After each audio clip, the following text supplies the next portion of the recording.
All right, gents, let's do this. Leroy Jenkins. God damn it, Leroy. At least I had chicken. Perfect AFK comeback. Sorry about that, boys. But I'm working a little bit this week. Should we hit this record button?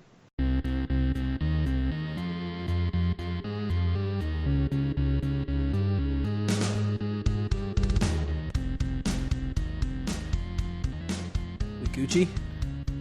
Gucci. Oh boy, it's Monday. 5x5. It's March 26th. It's a real podcast with JJ. Hello. And Michael. I'm a real boy. Immediately, direct crash right into the barrier, off the tracks, down the embankment, trains flipping over. Oh, man.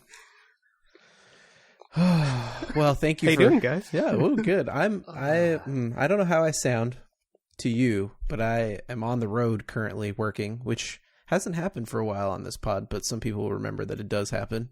And I didn't bring my over-ear headphones, so I have some in-ear earbuds, which means I hear you guys really well, but I feel like I have a head cold talking. Oh, it's almost the like glass bowl feeling.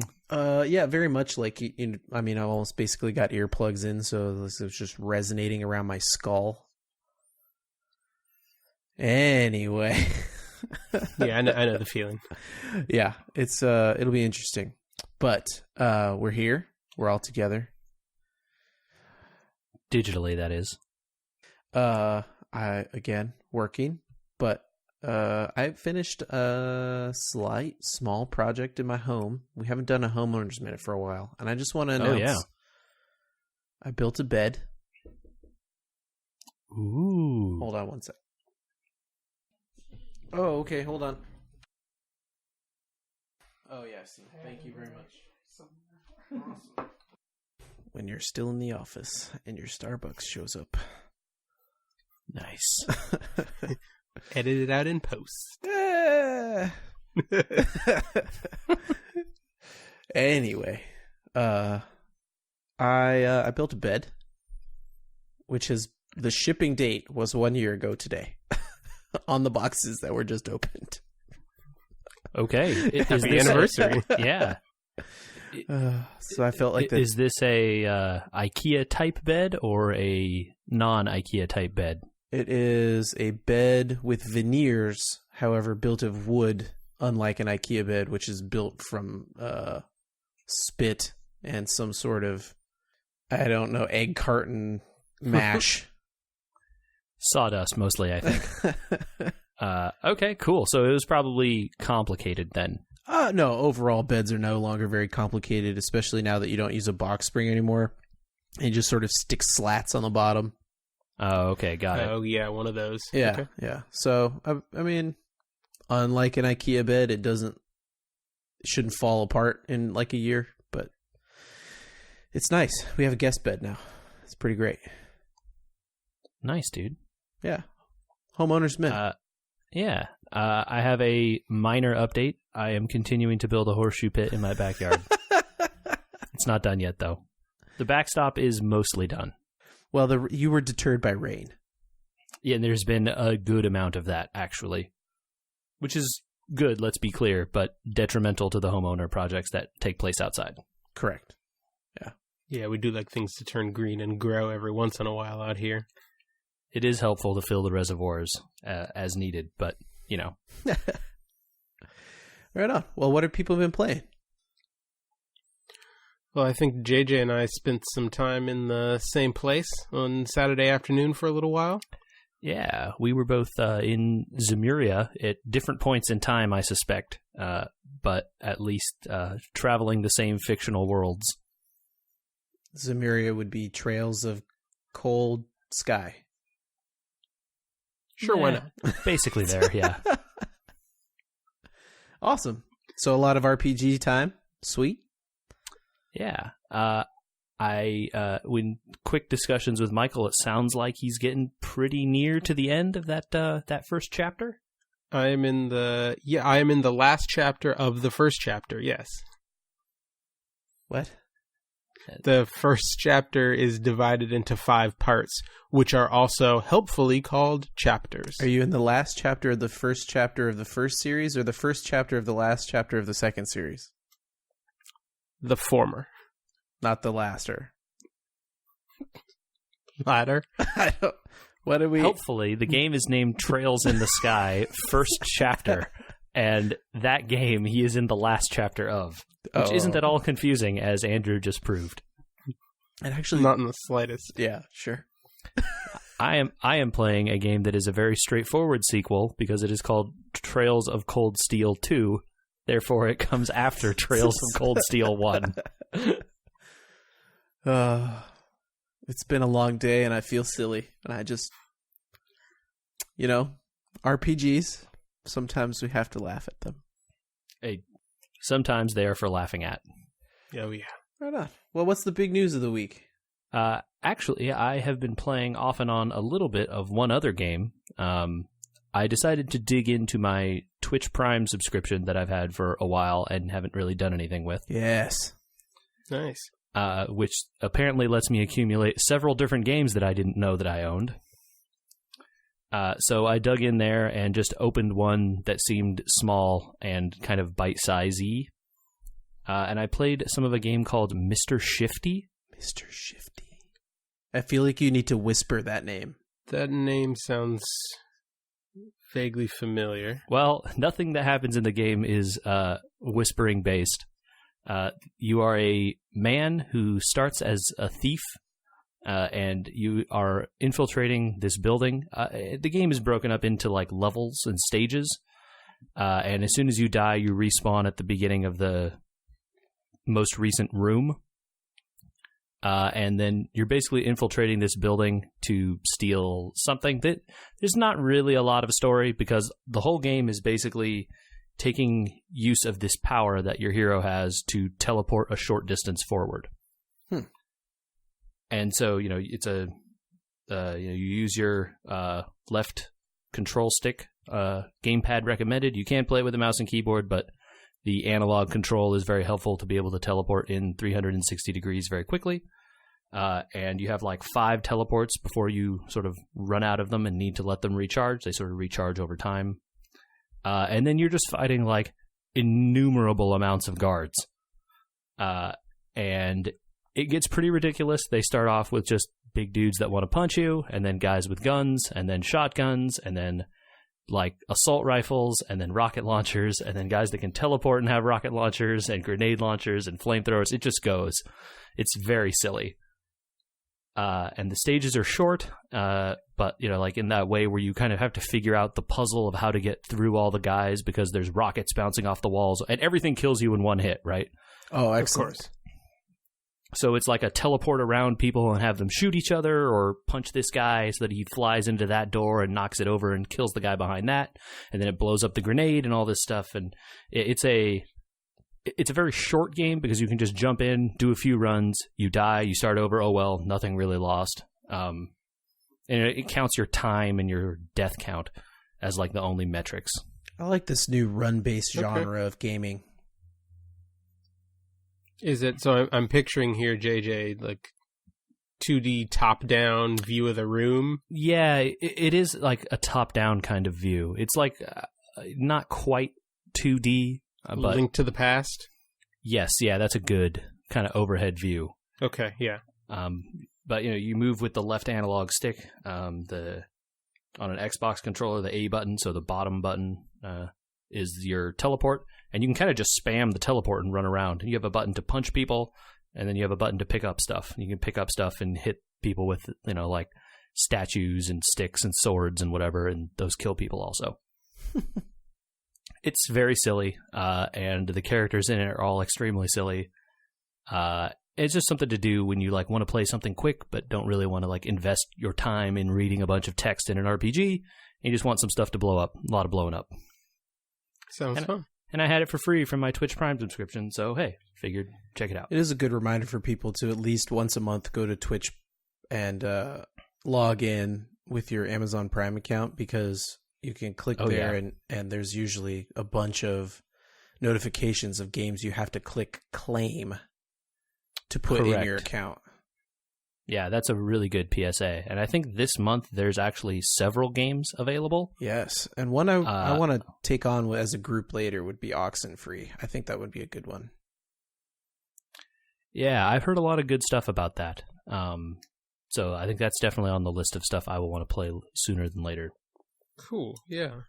But that is kind of it for games I've been playing. But interesting news in the world of video games. Another kind of PSA type moment. I believe by the time this podcast goes up, there will be a Hearthstone event occurring for the people who play that game. Yeah. Where every quest will award a pack of cards as well for the duration of a week or something. And they're revealing a whole bunch of cards and stuff too. Yeah, they've started card reveal season for the new expansion called The Witchwood. And, so yay, new cards. But also, definitely play those quests and get those packs if you are still into that game. Because that's like a free extra 100 gold on top of whatever quest it is you're up to. They just finished stage 2 of the Overwatch League as well. And those games have been really good, you guys. I don't know. I wish that there were a better way to spectate that sport. But overall, I think that the quality of games has gone way up. So I guess they then still have not done the third-person spectator view that they talked about a little bit. It kind before. of exists, but they really feel like they're locked to certain players a lot of the time when they shouldn't be. They use this top-down thing, which is very not useful. It kind of just shows you sometimes that like tanks are in front and healers are behind. What would be very helpful is to give it a more cinematic feel a little bit, where you could see from the other team's perspective a little bit higher up in the air, the enemies popping out from behind walls, etc. Yeah, I wonder. I guess. I have no idea how they implement something like that, but it definitely sounds like it could. The presentation of the sport could evolve, but sounds like what you're saying is the action has been pretty good, though. The action's great. The presentation needs to change. I think if they're ever going to get outside viewership, because right now, like, a 76 that goes into TAC visor doesn't mean much of anything to anyone. They can see the eliminations pop up, but that's about all they care about, right? Mm-hmm.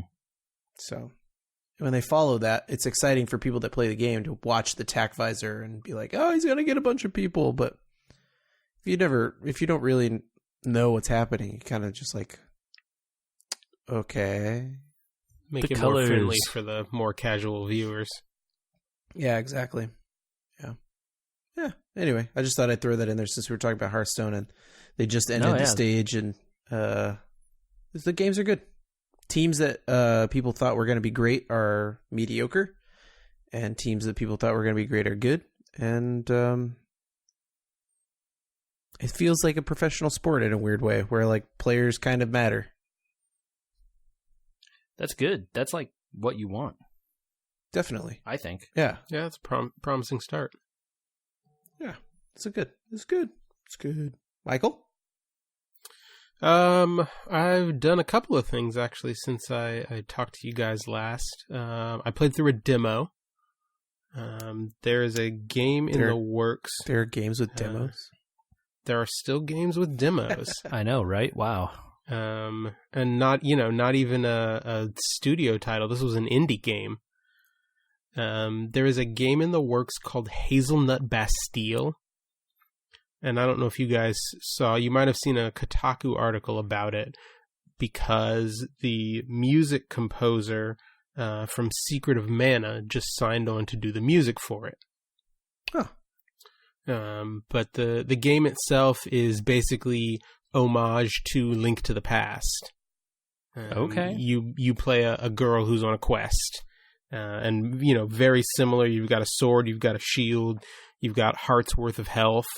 You have an A and B button item that you can use, but it's that same sort of top-down 16-bit style. So I found out they had a demo, went to check it out, and it basically just throws you into a dungeon. How big is the nostalgia market for stuff like this? based on the number of hacks I've seen people make of old school games like Link to the Past or Super Metroid, I think there's a pretty big community for this kind of thing. Yeah, I imagine that if one of these games is made well, it could do well, right? I mean, look at a game like Shovel Knight, which is not that dissimilar, and maybe take some cues from some different other kinds of games, but that game did gangbusters. Yeah, I mean, it's going to Switch, and it's getting a new release with more stuff.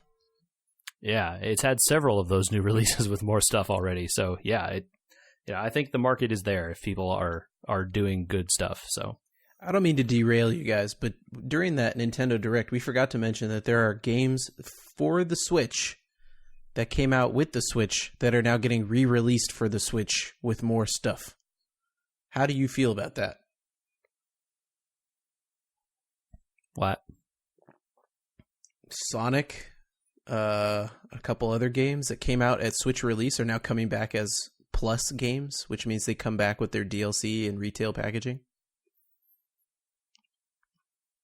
I mean, is that any different than, say, a Game of the Year edition?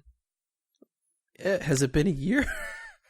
It sounds like the same exact thing. I mean, if they're adding all the DLC in or whatever and selling it at retail again, I think you're referring to the Sonic Mania Plus or whatever that game is. It just didn't feel like it had been long enough for a Game of the Year, but I guess you're right. Yeah.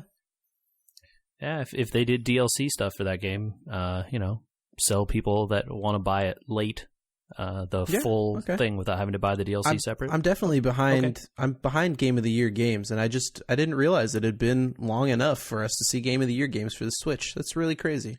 Anyway. Yeah, we just passed a year. Yeah. Sorry, Michael. I didn't mean to derail you. No worries.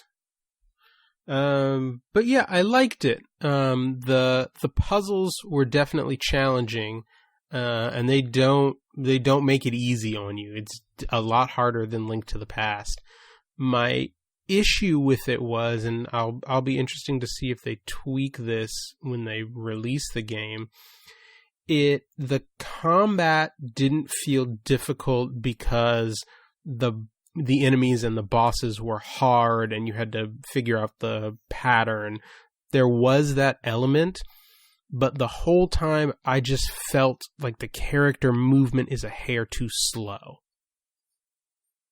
Do you think it's... Oh, sorry, go ahead. Oh, I was going to say the name of the game is Hazelnut Bastille, yes. said? Okay. Go ahead, Andrew.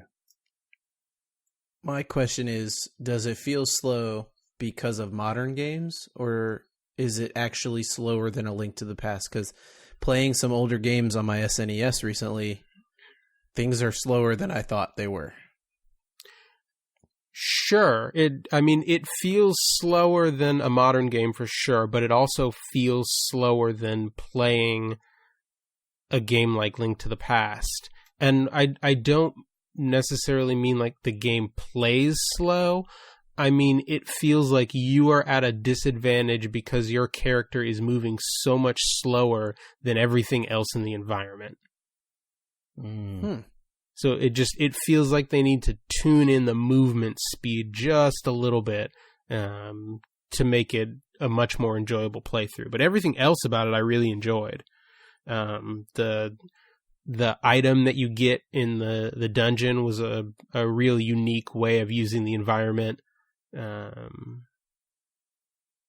So yeah, I think it's definitely got potential. Nice.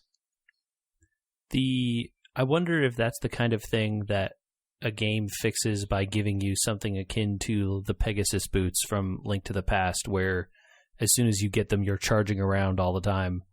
And maybe so. Maybe but they weren't in the demo or whatever. Right. Yeah. That's a definite possibility. It feels like, though, in the demo, you would want to give them the Pegasus boots so they wouldn't feel disadvantaged before they get to actually play the game. Totally. Totally. Yeah, you don't want to turn people off without the knowledge that this does get better, right?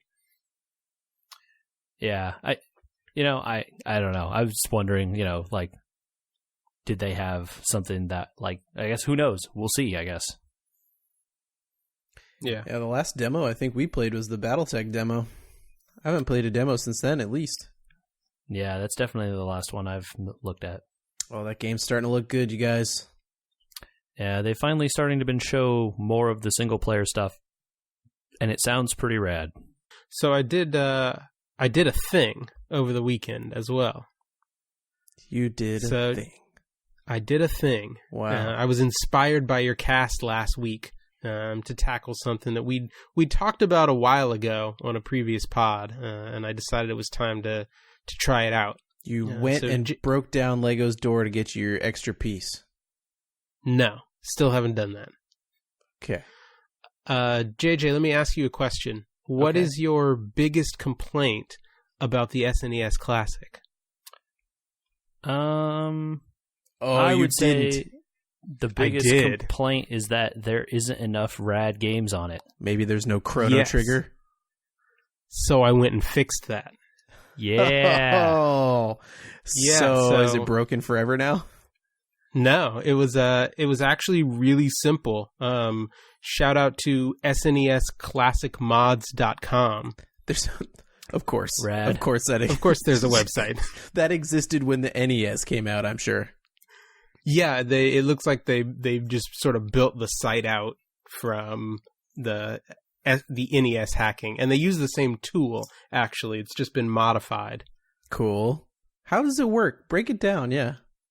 Yeah, they break it down into a real easy, 10-step process. So you download the software, which is called Hakchi, Hakchi 2. And there's a new version of it that is apparently more user-friendly.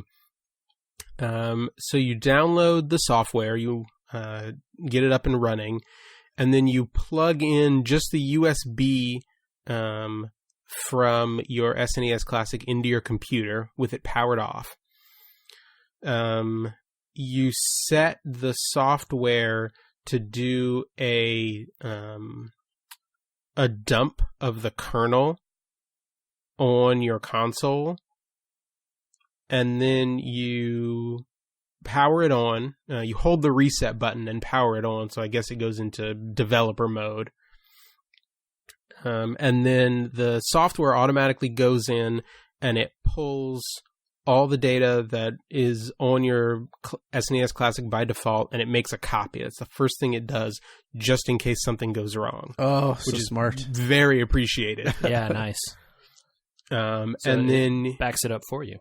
Yeah, and the instructions say very clearly, this is a copy of the data on your Classic. Make an extra copy and put it somewhere else. Do they make a tool so you can turn your Classic back into the stock Classic? Yes, so you can use the tool to basically and there's a separate set of instructions for how to reset to factory default. Cool. So yeah, you've once you've got it all turned on, you install. There's one software driver you have to install, and you only have to do it the first time. And so once all of that is done, you tell it which system you wanna add games to. So in this case, the SNES Classic, and then there's a button at the bottom that says Add More Games, and you just navigate to the ROM files for the games that you want to add. Are they ROM? So if I have a bunch of ROMs that I've ripped from my SNES files, since they made it so easy now, can you navigate to those, or do you have to get created ones? Or no, that's exactly what you do. So you navigate to ones that you've got, and it auto detects what the game is. Cool. And then it lets you, so it shows you two windows. One of them is the games that were originally on there. The other one is the games that you added up at the top. And, you can add ROMs to the list without immediately adding them to your Classic. So if you add several and then decide, you know what, I don't actually want to put that one on there, you can just uncheck the box.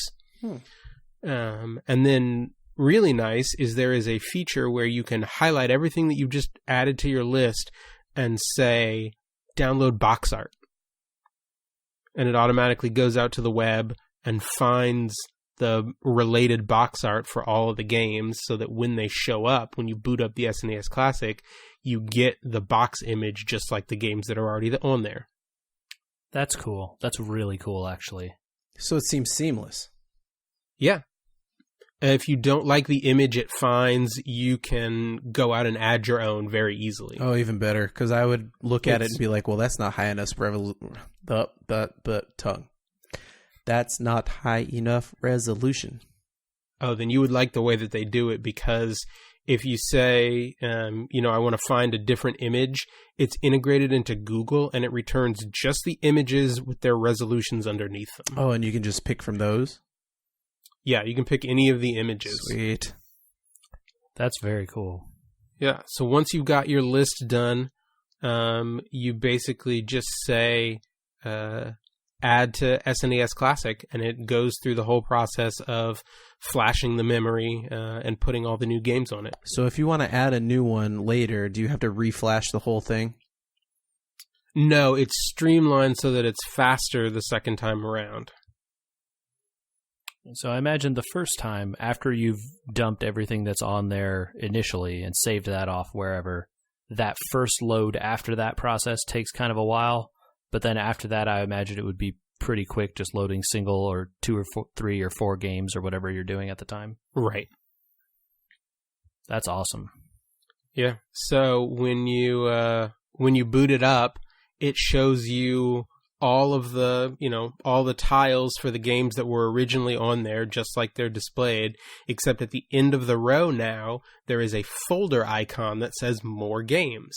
And you open up the folder and there's everything else that you added. Huh. I wish they had an option to rearrange that stuff. Oh, you can. That's one of the other things you can do. So it gives you, I don't know if you can put them all in one line without having to go into the folder, but it gives you an option to change it gives you the title of the game, and then it gives you the sort title of the game. And if the sort title is past the original game somehow, then it's in the folder? I don't know. I haven't looked into how it divides it up between the in the folder versus out of the folder, or if there's any way to pull them out. But you can definitely rearrange the 2 levels. So if you were to, for instance, number them as part of the sort name, I think it would put them in that order instead. Yeah, so if you always wanted it to boot up and start with, like, Chrono Trigger as the first one highlighted, you would put, like, the Chrono Trigger sort title as 1 Chrono Trigger, and then all the other games would be 2, 3, 4, 5, whatever. Exactly. Oh, that's very cool. I am super jelly that it's that easy. I highly recommend doing it, JJ. It took me an hour, I think, from start to finish. And part of that time was spent... So I did have to do one small piece of Googling and a 30-second bit of coding, only because... which one was it? Secret of Evermore. Needed me to change there's a preset ID associated with ROM files, and it needs to be a specific value, a specific hex value for the game to load right. How would you have known that? That's what I had to Google. So how would you have known it wouldn't have loaded? So the game throws you an error if it can't properly process one of the ROM files that you load. So a couple of them, it'll say... so you didn't find out until after you tried to play it? No, actually, it tells you as soon as you add the files into the software. Oh. The software detects conflicts before you even try and flash it to the memory of the box. So that was going to be my next question. How does it have to process the ROMs, or does it do any kind of cleaning or other kinds of fixes to those things? Because, people, that have dumped their ROMs in the past, there's all kinds of different formats and all kinds of different ways that they used to get those things. Does this only take specific formats of those? Does it care about whether it's a .sfc or a whatever other kinds of Like, can it play Japanese ones as well? Like, Yes, it can. One of the files that I loaded, I think, was a Japanese version. Or maybe it might have just been an English overlay on the Japanese version. Because Okay. I put Seiken Densetsu 3. Okay, right. A game that never came out in English. Right. So the only English version is Like the fan translation. Fan or whatever. translation. That's what I'm looking for. Thanks. Got it. Okay, and it loaded that and had no issue? Yeah, it loaded that just fine. So the error that I did see a couple of times is that it'll tell you that one of the ROMs you loaded isn't playable by the software, and it gives you the option if you want to load an emulator onto the box as well to handle those exceptions. So you can sideload an emulator that'll run in the background, and you're basically running an emulator on a console to run the game that you have sideloaded. Man, that's awesome. How does this thing have Yeah. enough space for all that? So it had way more space than I needed, and it shows once you flash the box at the end of the process the first time, it actually tells you your free space and total space. Okay, how much total memory is on one of these things? Oh goodness. Is it like a gigabyte? Or is it like 50 megabytes? No, it's 200 and something megabytes. To the free space I want to say on mine was around 225, but after I had loaded on the games, and there's an option too when you're loading them on whether or not you want to compress them, which is checked by default, and so I just left them compressed, which was fine. But after loading everything on there, I think there was only 22 megabytes of used space. Yeah, I mean, Super Nintendo ROMs aren't that big that I recall, No, right? they're pretty small. No, I don't even files. think they can reach a megabyte, can they?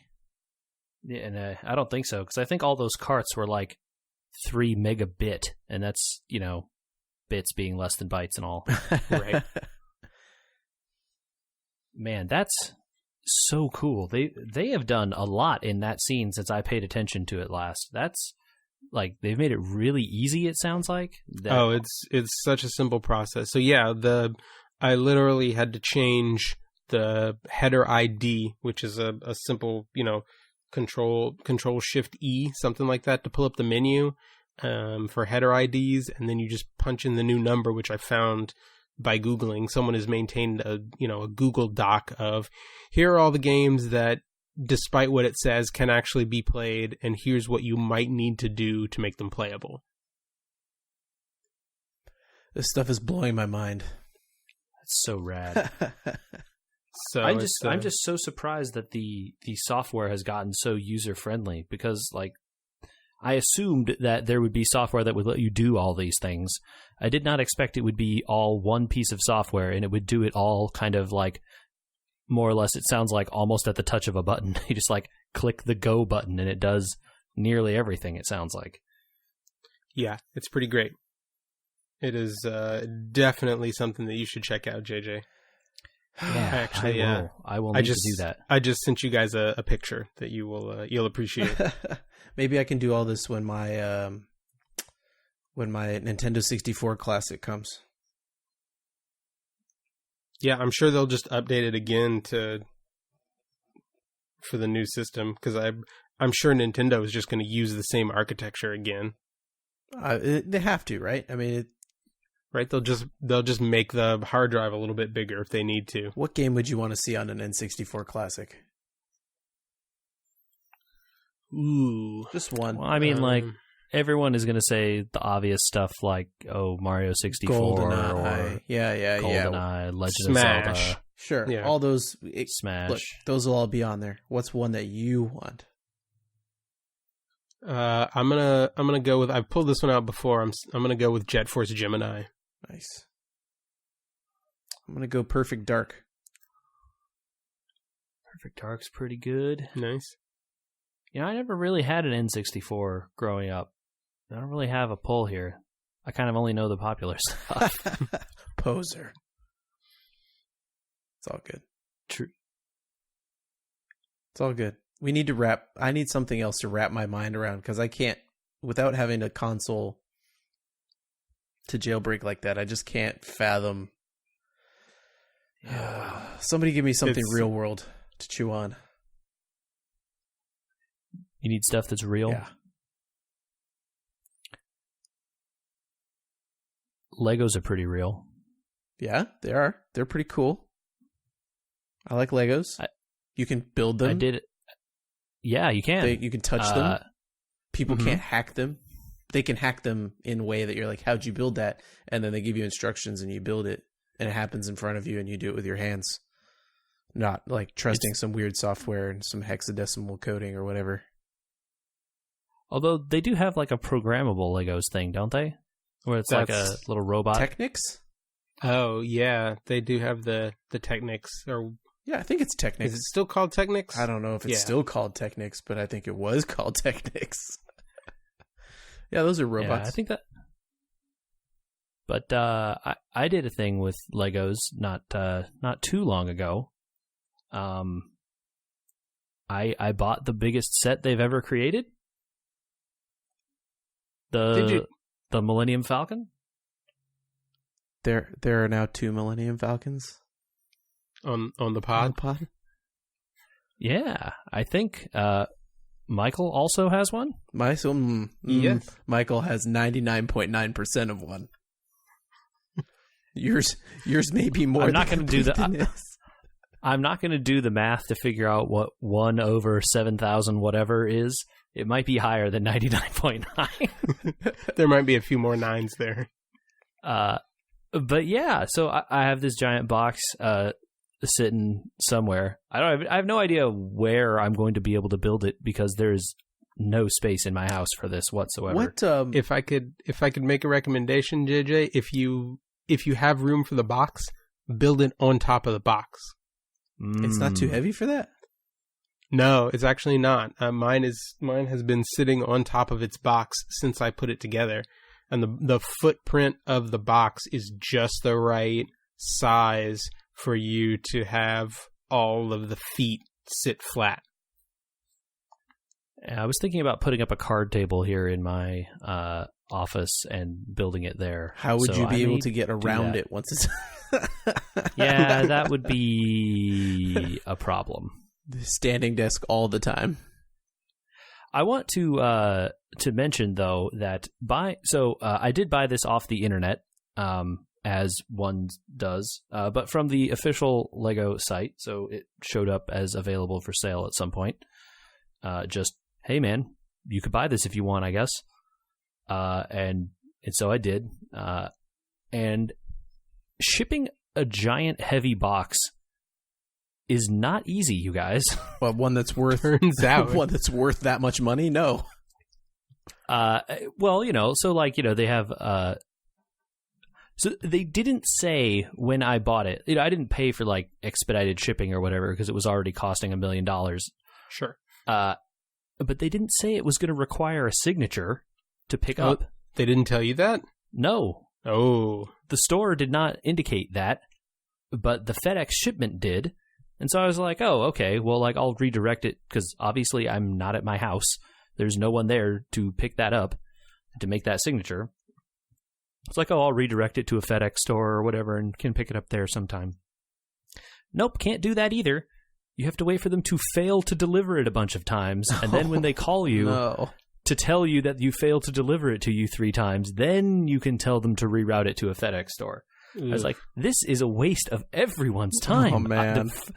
The first time I could have told you, just hold it, man, and I'll come by the next day or whatever. But no, that's not how their system works. They won't even let you talk to a person to make them do that until they've failed. Even if you create an account? Yes, I did all of that. I created FedEx wanted me to make an account and sign up for their delivery manager thing. They probably sold my email to 500 other companies now. And they wouldn't let me do anything with it until they had failed to deliver it 3 times and were now needed resolution for what to do with this package before they sent it back. Then they would talk to me and hold it at a store location for pickup. Why is this so complicated, you guys? That's rough. I've never heard of something like that happening before. That's amazing. And then the box was so gigantic because, well, not only is the box gigantic, but the box is like inside of 2 other boxes, which are also big. And so it like didn't fit in my trunk. 'Cause I have a small car. No. I have a small car. So like I couldn't buckle it up. That's what I ended up doing. And like there was no direction I could tilt them. It's not quite square, but it's pretty close box to fit it into my trunk at any angle. And so I'm like, well, I guess I have a passenger for this time. And then you have to buckle the seatbelt because otherwise the car thing is going to beep all the time thinking you have a passenger. Does that mean you can take the carpool lane? I mean, that sounds like what it means to me. Unfortunately, I had to take side streets home, but that would have been, I mean, if the seatbelt was buckled, the car won't let me go and without beeping a million times because the seatbelt's not buckled. Thinks it's a person, right? Yeah. I feel like we've now tricked future auto-driving cars into the carpool lane. There you go. Yeah, it just senses, is there something in that seat? Got you, car. It was a 50-pound free weight. Which I just lugged around the bar with me so I could get a ride home. I could do my curls while I'm drinking a beer or whatever. Beer curls. Oh my god. It's amazing how far Lego has gone, I think, to... I mean, it's just, that's like the iPhone of Legos, right? Like Legos are a consumer children's product, and now they have an iPhone. It really is so ridiculously big. And honestly, that's like most of the reason that I want it, because it's so comically bigger than any amount of Legos I had growing up. And like, you know, maybe if I combined every piece of Legos I had from all my sets growing up, I would rival this number, but it's possible this is more. Like, I mean, fully built size-wise, it reminds me of some of the bigger Kinects. But Kinects were big because they were giant long pegs, and then you use them to build these open-air spaces, right? Like, yeah, there's a lot of empty space in Kinects. Right. Yeah, you could build like these, you know, halves, or, you know, like 3/4, or sorry, like 1/4 or something scale cars and stuff, and they would be huge. They'd take up like, you know, half of your desk. Yeah. But I could build... You know, the pieces are like as long as your fingers. But they'd still fit in a shoebox. Exactly. With the size of a shoebox, I could build a submarine 4 feet tall, right? Like, right, yeah. But it was also that same set of pieces broken back down, put in a shoebox, taken back out the next week, built the Enterprise. Then you put them back, and then you take them back out the next week, and they built a car. And you know what I mean? Like, that's a kid's toy.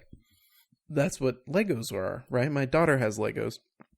She plays with them all the time. They build stairs. They build, you know what I mean? They build buildings. They build roofs. They build pens for cows or whatever she wants to build with them, but they're blocks. And now it's like, hold on. Disney's on the scene. What can we do to Legos? I don't know. It's kind of crazy to think about, right? Like, I love it. It's fantastic. Being able to take a childhood toy and build such a specialized thing like an X-Wing or a Millennium Falcon or, I don't know, the Indiana Jones Temple of Doom or whatever else you want to build with it is like super cool, but it's also an amazing reinvention of, or even confluence of kids culture and also like heavy nostalgia culture or some other type of culture. What's driving this big of a Millennium Falcon to be sold out all the time in today's modern economy of maybe I can't really afford that?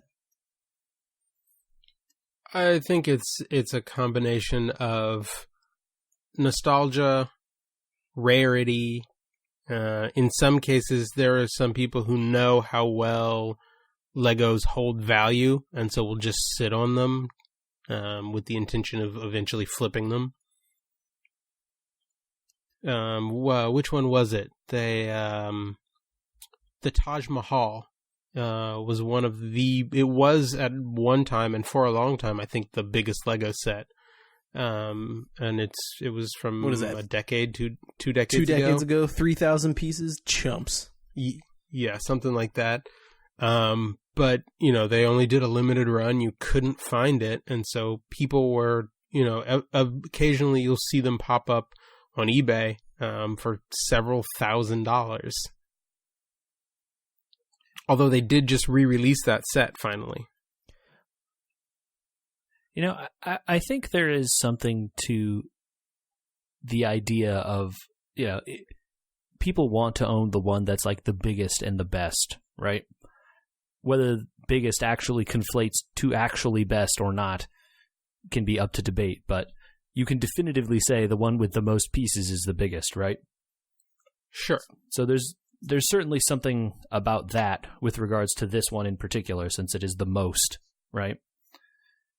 And obviously Star Wars has like a very heavy, nostalgia culture around it. People love those movies and really, really love those characters, and the Millennium Falcon being one of the most iconic things from all those movies.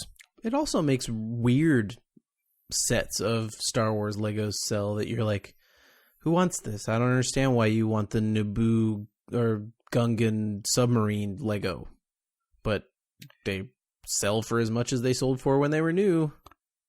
Well, Lego has always done that with their sets, though. I can remember even being a kid, you'd get a Lego set, and on the back of the box or on the back of the instructions, it would show you all of the other sets that would complete the world that they had built.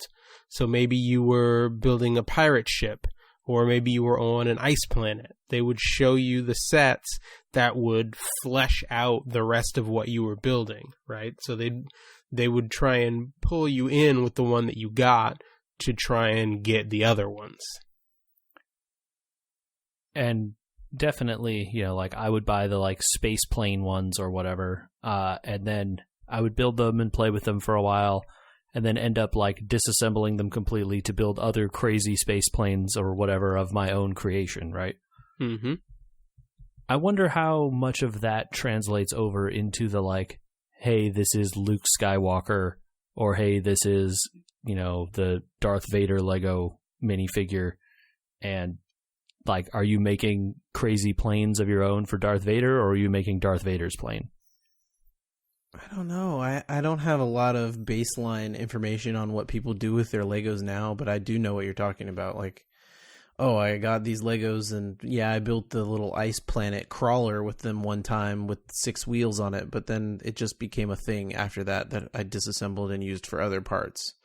Versus, I really think that a lot of people I saw, I think he was 5 or 6, and he, this little boy, had a Minecraft Lego set, right? And like, his parents were telling me that this is the 3rd or 4th time he brings it out in the Minecraft Lego set box, puts it out on the table, and he rebuilds the set, right? Mm-hmm. And then puts it away and then rebuilds it again. So I don't know. I don't know if it's the same type of Lego culture that existed when... Well, clearly it isn't, right? Like, a lot of the Lego culture is not kids buying these things, especially things like at Comic-Con, right? There's not kids waiting in line for $50 Legos that are, 500 pieces, maybe less? Sure. Yeah. Yeah, and definitely, like, there are not many children putting together something of the size of this Millennium Falcon either, right? I mean, man, more power to them if they do. Yeah, wow, like, good on them. But, like, number one, the cost of it is so high that I don't think people that are, children would have that kind of money around, and there would be very few people willing to gift them that sort of money. But, I'm sure I don't think that the idea of putting together a giant Lego set is something that a child couldn't do. It's just clearly, with the price and everything, marketed at more, older fans and teenagers and adults and that kind of stuff. Yeah, this was definitely a specialty item. And I think their whole, they've divided their Star Wars line up into two pieces because they've been doing these collector's Star Wars sets at least since I was a teenager, because I got the original X-Wing for like a 14th birthday, somewhere around there. So they've been doing them for, almost 2 decades at least. But at the same time, they've done the smaller sets for kids who just want to, they want to build their TIE fighter and then make up their own ships. There might even be 3 different grades of that too, because there's definitely the like play ships, and they have 20, 30 pieces, and then there's the mid-level X-Wings that take a lot of time and instruction, but they're not the collector's ones. And then there's the collector's ones that are like models, and you build them and then you leave them in place. You don't even touch them ever again. So maybe there's even 3 levels of Lego builders now, which it's crazy. It's crazy. Yeah. I think it's good though to break it up that way, right? Because you get kids in without it being over their heads. And then you have a step up in difficulty for when they age out of those early sets. And then if they really take to it, there's something to keep them going as they get older and are no longer kids. So what we've discovered is an $800 Millennium Falcon is much smarter than we think it is. I mean, I don't know about that, but at least it looks really cool. So, all right. Well, we have to wait and see if yours is missing a piece as well. God, please no. And if it's as convenient a piece also, as his. Even if it is missing a piece, there's like no way I'm going to know anytime soon. So, yeah. Well, mine was 14 out of 17 modules into it. So. Goodness. All right, JJ, if people want to tell us what Lego sets they think are insanely awesome but also slightly ridiculous, where would they do that? They would send us emails to podcast@weweregamers.com, and we will happily discuss those with you on a future episode. We also are on Google Play and iTunes. Please leave us reviews and subscribe to our rad podcast. We are at We Were Gamers on Twitter, Instagram, Facebook, wherever fine social media is, which means not Snapchat. Shade. Snap shade. And yeah, I don't know. Maybe that means we need to get off Facebook these days. I don't know. But we could take that on another day. Or yeah. Not? I was waiting for an eh. Eh. Fix that in post too. Maybe. Or don't. I don't know.